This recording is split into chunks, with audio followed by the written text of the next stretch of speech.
tal? Muy buenas noches, bienvenidos y bienvenidas nuevamente a TVU al Día, este programa donde intentamos profundizar algunos temas que están coyunturales y algunos no tan importantes en la agenda pública. Hoy vamos a hablar de pobreza, de desarrollo social y de la encuesta CACEN que se dio a conocer hace solo algunos días en el país. Y para ello hemos invitado al Ceremi de Desarrollo Social, don Patricio Torres, a quien saludo de inmediato. Don Patricio, ¿cómo está? Muy buenas noches.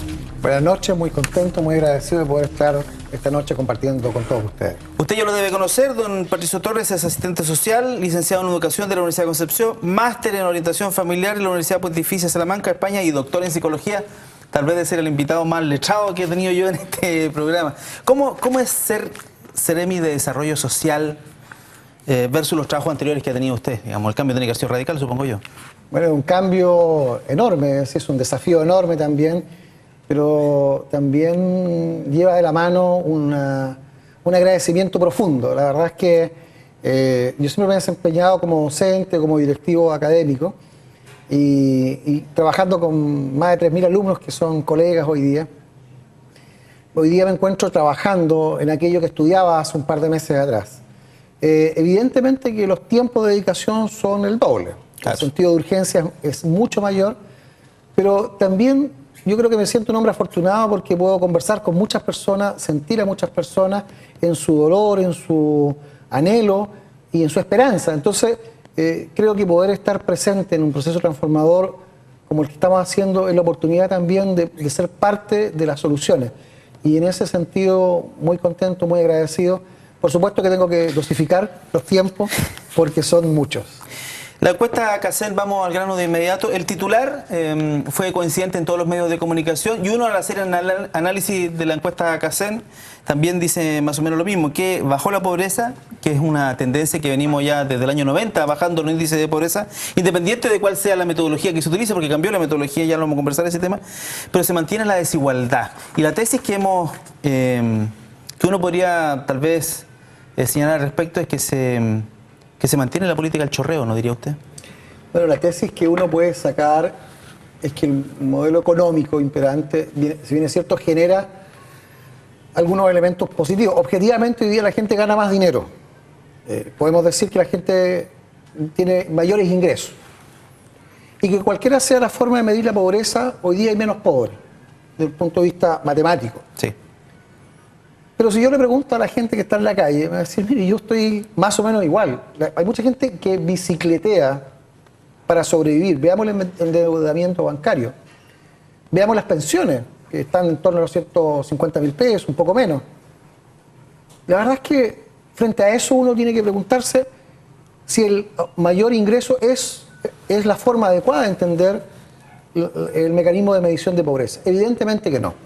Y es por eso que esta medición que se hace este año es una medición distinta, se incorpora a la CEPAL, a Oxford, y lo que queremos hacer es tener una visión multidimensional, ver en última instancia cuál es la calidad de vida y cuál es la sensación de las personas en relación al acceso a trabajo, vivienda, educación, etcétera. Sí, por eso que hay un ítem que es la pobreza multidimensional, pero antes de eso, vamos a la encuesta CACEN y quién es pobre y quién no es pobre, de acuerdo a esta encuesta. Entiendo que hay cifras en dinero que se han entregado. Por ejemplo, para el tema de pobreza extrema, la medición antigua decía que era cercano a los 40.000 pesos. Si una persona ganaba menos de 40.000 pesos en el mes, era pobre, caía en ese ítem, digamos, pobreza extrema. La nueva encuesta pasó de 40.000 pesos a poco más de 90.000 pesos. ¿Le parece eso a usted ese avance importante? Bueno, ¿O es sincerar en el fondo una cuestión que hace rato que debía haberse sincerado? Yo creo que es un avance. Objetivamente, en términos absolutos, brutos y reales, la gente, hoy día los chilenos ganamos más dinero. Pero la pregunta es, por un lado, ¿cuánto me ingresa a mí como persona? Pero ¿cuánto me egresa? ¿Cuánto tengo que gastar? Las personas hoy día consumimos más. Es decir, cuando una persona hoy día gana menos de 500.000 pesos, como son el 80% de los chilenos, claro, la verdad es que son personas que están en distintas condiciones de vulnerabilidad. Y entonces la pregunta es cómo nosotros hacemos de un Estado que sea garante de derechos y que permita acompañar a las personas a lo largo de todo el ciclo vital.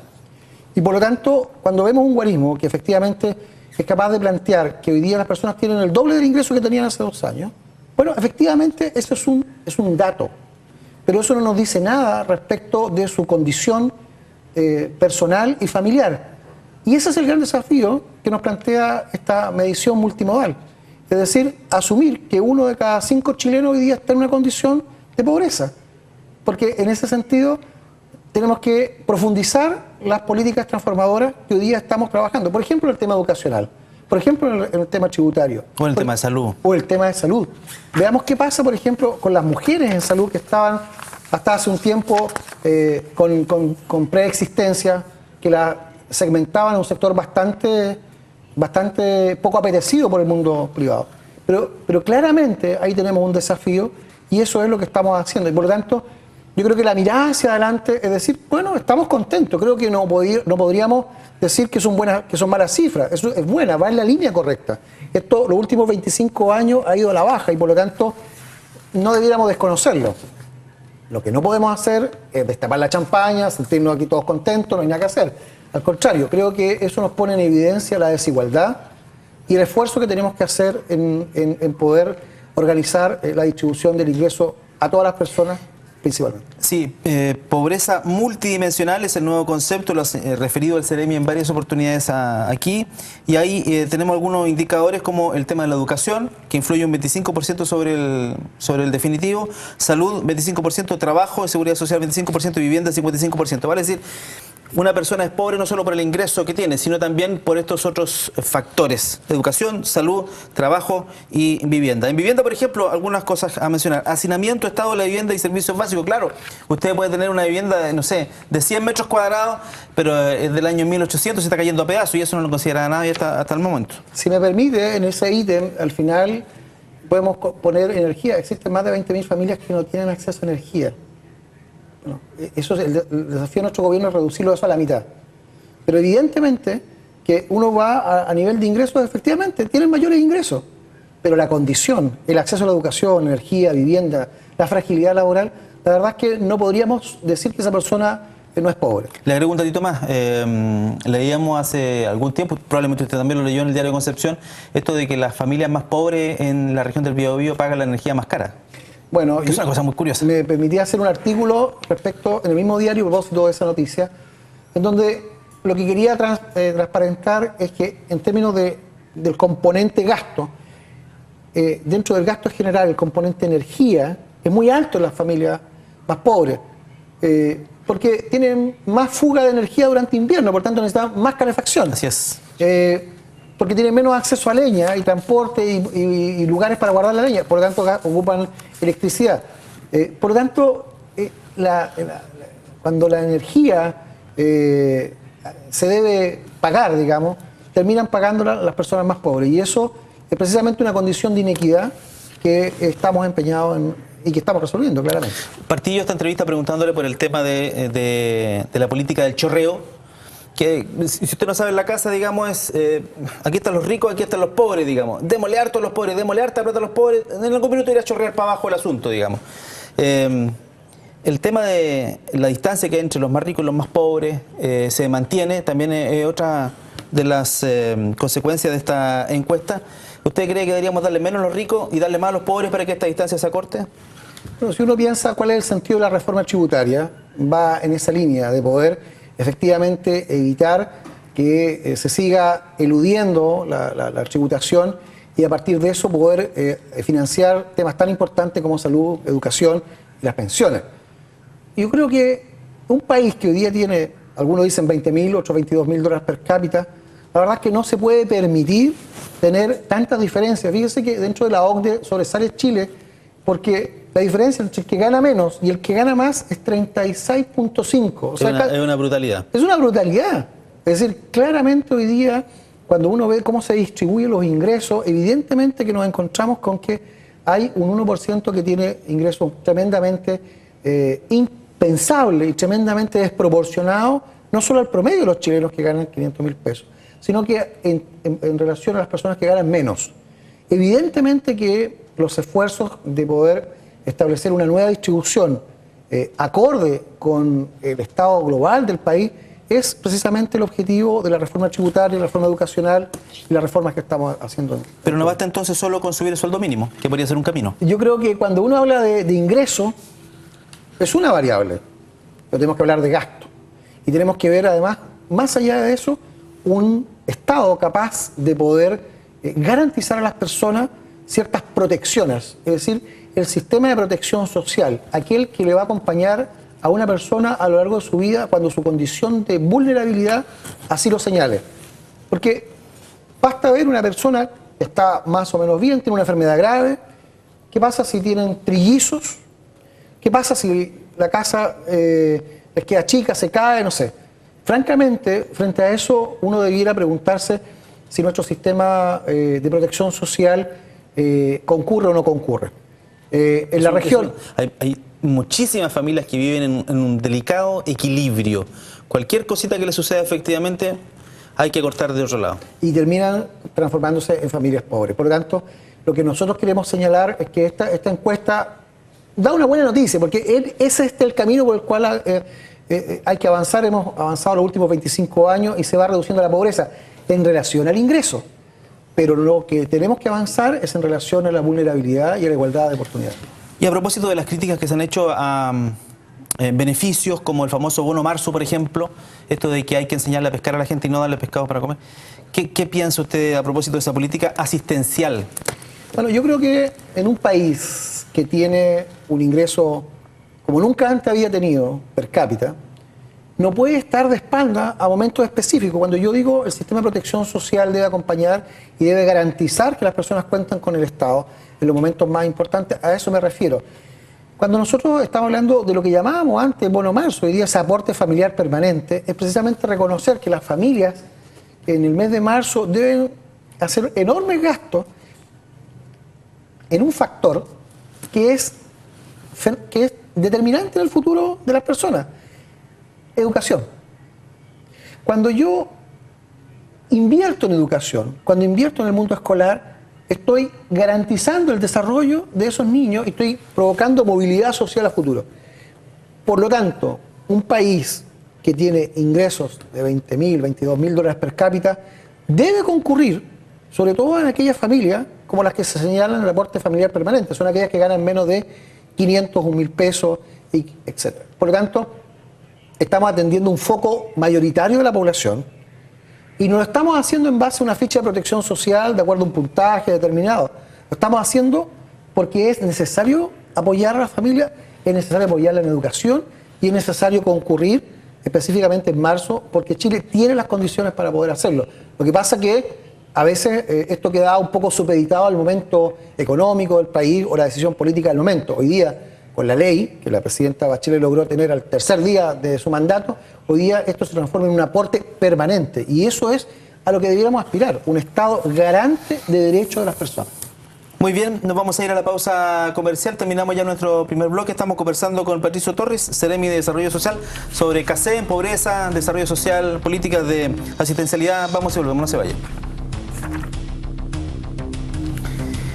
Muy bien, estamos de regreso aquí en TV al Día. Estamos conversando con Patricio Torres, Seremi de Desarrollo Social. Una cosa son las políticas, una cosa es la CACEN, ¿no es cierto? Otra cosa son las políticas que emplea o que aplica el gobierno de asistencialidad y otra cosa es lo que pasa en la calle. ¿Cuál es la sensación que tiene usted de lo que le dice la gente en la calle? Conversábamos en pausa que en general la gente nunca está conforme, digamos, siempre quiere mucho más, es evidente. Pero usted como asistente social, ¿qué le dice la calle?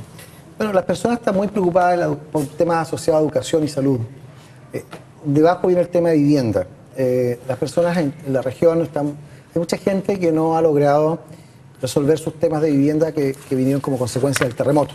Hay desafíos importantes que hacen que las personas estén muy preocupadas porque ese tema no ha logrado terminar aún. En segundo lugar, respecto de los estudios, es decir, la gente cuando mira, fundamentalmente yo diría la continuidad después de cuarto medio. Cuando estamos pensando en la educación superior, hay mucha necesidad de poder tener efectivamente los apoyos para poder sacar adelante los estudios de los hijos. Hoy día las personas aspiramos a que nuestros hijos sean a lo menos técnicos. a lo menos técnico. Que tengan una educación superior, independiente sea universitaria o técnica o lo que sea, puede ser hasta escuelas matrices, no sé, da lo mismo, pero que tengan una educación superior, digamos. Aspiran a eso y en ese sentido el futuro en gran parte se ve optimista en la medida en que yo pueda tener los recursos propios o aporte del Estado, como es lo que pretendemos a través de la reforma, que permitan que la generación que viene tenga la educación necesaria. La gente está muy consciente que hoy día no basta solo tener cuarto medio, no basta solo tener un buen desempeño, es necesario una certificación. Y particularmente yo diría que en el tema de salud, que es un tema también importante. Las personas están siempre en un punto medio, es decir, nos sentimos bien, pero no podemos decir que no estamos lejos de las enfermedades, aquellas oportunistas que llegan a los 50 años. Esa es probablemente una reforma que falta, ¿no? Porque se ha hablado de la presidenta de Chile como la administración más reformista de los últimos años en Chile, pero la reforma del sistema de salud habría que hacerla también, creo yo. ¿Tiene cifras de la CACEN? ¿Tiene cifras de la CACEN en la región del Biobío? Se lo pregunto porque yo no las pillé por ningún lado. Y aquí el último que tengo, porque la CACEN a nivel nacional es una cosa, pero la CACEN en la región del Biobío es otra cosa. Y le voy a poner ahí Cuenca del Carbón, Coronel, Lota, cifras de desempleo, en fin, un montón de cosas. De hecho, tengo aquí un datito que da cuenta de que el porcentaje de hogares en condición de pobreza el 2000 al 2011 aumentó de 17 a 17,9. Es el último dato que tengo yo en la región del Biobío. Entonces, la pobreza a nivel nacional disminuyó, pero en la región del Biobío pasó lo mismo. No. Ya. Nosotros en la región del Biobío tenemos desafíos importantes, digamos. Este mayor ingreso económico, efectivamente que incide en algunas regiones más que en otras. Y por supuesto, digamos, cuando uno habla de que Chile tiene un ingreso de $22.000 per cápita, la verdad es que eso no pasa a los 6.000 en Arauco, en la provincia de Arauco. Por lo tanto, hay cifras que nos llaman la atención. Por ejemplo, el 14.4% de los chilenos se encuentran en situación de pobreza por ingresos. Pero para el caso de la región del Biobío, estamos hablando de 22.3%, o sea, un 23% prácticamente. Bueno, evidentemente que eso es un tema complejo, porque ¿dónde se refleja eso? Si uno lo ve desde el punto de vista de la pobreza multimedial, que está del orden de los 20.4%, en nuestra región estamos 22.4%. O sea, estamos también un poco al alza. ¿En qué áreas se expresa esto? Vivienda por un lado y educación por otro. Son los dos grandes componentes de esta medición que nos hacen ver... Distintos y que nos llevan al alza, ¿eso es lo que hizo usted? Exactamente, nos llevan al alza. Y por lo tanto ahí tenemos nosotros que avanzar en lo que son las políticas reformadoras, tanto en educación como en vivienda. ¿Cree usted la tesis del desempleo estructural? Que es una frase mañía ya, pero hasta el cansancio. No, tenemos una situación de desempleo estructural, uno lo ha escuchado hasta el cansancio de distintas autoridades de todo el mundo, de todos lados. ¿Cree usted en esa tesis o hay un problema de frentón de no saber encontrar ahí qué tecla apretar para que llegue la inversión privada y para que el Estado también juegue un rol? Bueno, hay momentos cíclicos. La economía no es lineal, tampoco es estándar. Hay momentos de ciclo económico. Hay ciclos de mayor bonanza y otros evidentemente contrarios. Nosotros en la región del Biobío estamos en la depresión, ¿no es cierto? Nosotros hemos tenido en este momento algunas dificultades asociadas al momento en que estamos. Pensemos que Huachipato y ENAP y otras más están ahí con algunas dificultades. Pero por otro lado también hay emprendedores locales que han, quizás en un nivel un poco más limitado, digamos, van ofreciendo diversas soluciones y van haciendo camino. Creo que nosotros en la región del Biobío tenemos todas las condiciones para poder avanzar, sobre todo por algo muy simple. Somos una región universitaria. Capital humano. Aquí tenemos capital humano de exportación. No solo las universidades tradicionales que aquí disponemos en abundancia. ¿Sabe lo que pasa? El capital humano se va y se va a la capital. Claro. Evidentemente que... no todo, algunos nos quedamos aquí haciendo patria, pero hay harto del capital humano que se va. Nosotros estamos, por ejemplo, en el norte, nuestros ingenieros están en casi todas las minas del norte del país. Pero evidentemente que tenemos el capital, tenemos las condiciones. Esta universidad está pronto a desarrollar el parque tecnológico, que es una gran oportunidad para que tal vez una de las mejores noticias del año pasado. Yo creo que eso es dar las bases para que de aquí salgan las ideas de emprendimiento. son 13.000 millones de pesos, que son, la verdad es que es una buena cantidad de dinero que va a ser una plataforma para poder lanzar a esta región del Biobío, que tiene un capital humano de buen nivel, que tiene condiciones inmejorables, como los puertos que disponemos. En Chillán tenemos toda la producción agrícola importante, tenemos aeropuertos.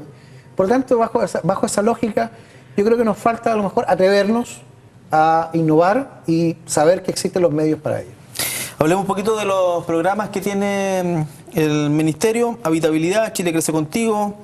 Hay 6 programas que pude ver ahí yo en la página web. ¿Cuál de todos le gusta más? ¿Cuál es su regalón? Son como 70 programas. Aparecen como 6 o 7. 6 o 7 porque sí, claro. Es un poco largo explicarse en el programa.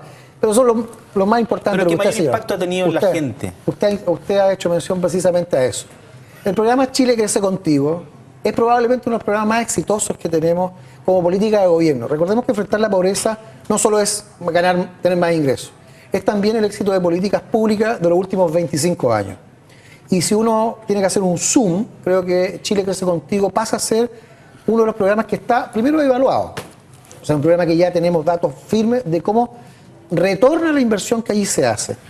Si hoy día uno va a la editorial de uno de los diarios de Concepción, nos vamos a encontrar que efectivamente allí se hace alusión de que para enfrentar la pobreza se tiene que invertir no solo en la primera infancia, sino que también en educación. Y ahí el programa Chile Crece Contigo, la verdad es que lo que hace es tomar desde el momento de la concepción, la gestación, a la mamá hasta hoy día los 8 años donde pretendemos llegar con la presidenta, según lo ha señalado hace unos meses atrás, porque ahí es donde podemos producir la igualdad, ahí es donde podemos generar estas posibilidades de que todos tengamos las mismas oportunidades para desarrollar nuestras capacidades. Fíjense que el programa Chile Crece Contigo existe una intervención específica de niños que están con rezago. De los niños intervenidos, el 70% es rescatado y tiene un buen desempeño. ¿Cuánto? El 70%. Es alto el porcentaje. Es alto, es muy alto. Y bajo esa lógica, yo diría que uno de los programas que amerita seguir avanzando y seguir fortaleciendo, no solo porque está evaluado, no solo por las cifras que hemos señalado, sino que además por justicia social, es el programa Chile Crece Contigo, que se iniciara en el primer gobierno de la presidenta Bachelet. Un segundo programa que a mí me parece relevante y que nosotros debiéramos considerar como importante es el programa Habitabilidad. El programa Habitabilidad es una inversión de recursos que hacemos en las comunas y lo que hace, fíjense, es una cosa muy simple, darle dignidad a las personas para que puedan dormir y tener condiciones dignas. Hay sectores, me voy a permitir volver un poquito a la CACEN. Fíjense que la CACEN nos muestra tantos desafíos en el mundo rural respecto del mundo urbano. 10 puntos de diferencia hay entre el mundo rural y el mundo urbano respecto a la pobreza. Y cuando uno va al mundo rural se encuentra que aunque las personas a veces no tienen una habitación para estar en el matrimonio con cierto grado de intimidad, los hijos tampoco tienen el espacio para estar también separados, no hay luz. Entonces el programa de habitabilidad, que son distintas H, que le llamamos, o sea, distintas habitabilidades que hacemos, van desde poner un baño, poner luz, agua, sellar, arreglar una habitación, protegernos de la lluvia, etcétera. Ojo, no se trata de que la gente del mundo rural se venga a las ciudades. No, al contrario. En absoluto, que se desarrollen las comunidades en sus lugares de desarrollo. Estamos ya terminando esta entrevista, pero no quiero dejar de preguntarle por la gente en situación de calle. Sé personalmente que le puso harto empeño en el invierno para que la gente tuviera un buen pasar. ¿Se declara satisfecho con lo que lograron hacer? Yo creo que siempre podemos mejorar. Creo que tuvimos una buena colaboración de todo el mundo para que las personas hagan uso. Recordemos que las 800 personas que están en la región en situación de calle no siempre hacen uso de los servicios. Ahí sí que no hay políticas para solucionar ese problema en la práctica, pues, o sea, mantener... O sea, las hay. De hecho, acabamos de inaugurar en la Marcha Blanca de una hospedería, hace poco en el centro de Concepción hemos sumado 60 cupos. Pero evidentemente que el trabajo no es la internación forzosa. El trabajo es... O sea, el trabajo es, si me permite, sacar a la gente de la calle. El que está en la calle está por alguna circunstancia. Si está enfermo, que se vaya a un hospital. Si está con algún problema mental, que se vaya a un centro de asistencia mental. Y aquí no tenemos uno y con muchas dificultades. Eso yo creo que es la solución. El que puede reintegrarse a su hogar, que se reintegre a su hogar. A eso voy que no hay solución. O sea, estamos avanzando. De hecho, hemos logrado tener un grupo importante de personas que ya han encontrado trabajo. Recordemos, este es un trabajo bastante lento y bastante potente. Hemos sumado este año como región una nueva hospedería. Yo creo que eso es ya un paso importante para las personas y ojalá hagan uso efectivo de ese recurso. Pero además, efectivamente, tenemos que seguir avanzando en condiciones de acercamiento a las personas en situación de calle. Las personas en situación de calle tan invisibilizadas muchas veces, ya sea porque nosotros no las vemos o porque ellos a ver, tenemos un par de casos que andan con perros, cambian de lugar, nos cuesta muchas veces acercarnos. Nuestras organizaciones asociadas como el Hogar de Cristo nos ayudan bastante en este tema, pero requerimos que toda la sociedad tenga la capacidad también de vincularse. Un año en la calle equivale a 5 años de vida. Sí, le paso un datito. Las últimas 2 semanas he visto una persona con sus perritos afuera del Hospital Higuera de Talcahuano. Está en una especie de pesebre que quedó ahí de la Navidad y ahí se está hospedando. Si pasa por ahí va a poder verlo. A lo mejor habría que abordar ese tema. Es demasiado amplio el tema para poder tocarlo en un programa de media hora. Hemos hecho lo que hemos podido con don Patricio Torres, Seremi de Desarrollo Social, a quien agradezco su presencia aquí en TV All Día. Muchas gracias, buenas noches. Muchas gracias, muy amable. Nos vemos en una próxima oportunidad y usted también continúe en nuestra sintonía. Muchas gracias, buenas noches. Es complejo,